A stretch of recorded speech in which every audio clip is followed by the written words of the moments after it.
அவருடைய வீட்டுக்குள் வீசப்பட்டு கிடந்த கற்கள், வீட்டில் நிறுத்தப்பட்டிருந்த காரின் கண்ணாடிகள் சுக்குநூறாக உடைந்து கிடக்கும் பரபரப்பு காட்சிகள்.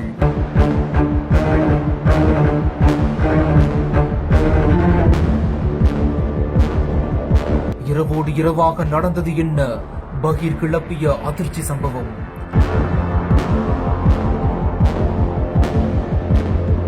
திருப்பத்தூர் மாவட்டம் ஆம்பூர் அடுத்த பெரிய குமேஸ்வரம் பகுதியைச் சேர்ந்தவர் சோபனா கோவிந்தராஜ்.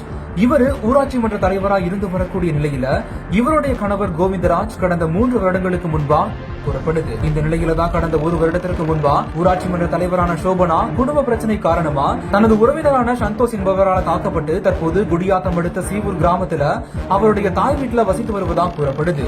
இந்த நிலையில தான் நேற்று நள்ளிரவு நேரத்துல சோபனா கோவிந்தராஜ் வீட்டுக்குள்ள புகுந்த மர்ம நபர்கள் அவங்க வீட்டுல நிறுத்தப்பட்டிருந்த கார் கண்ணாடியை அடித்து நொறுக்கியிருக்காங்க. இதையடுத்து சம்பவம் தொடர்பாக தகவல் அறிந்த உமராபாத் போலீசார் வழக்கு பதிவு செய்து விசாரணை மேற்கொண்டு மர்ம நபர்களை தீவிரமா தேடிட்டு வராங்க. இந்த ஒரு நிலையில தான் ஊராட்சி மன்ற தலைவரின் வீடு மற்றும் கார் கண்ணாடிகள் அடித்து நொறுக்கிய சம்பவம் அந்த பகுதியில பெரும் பரபரப்பை ஏற்படுத்தி இருக்கு.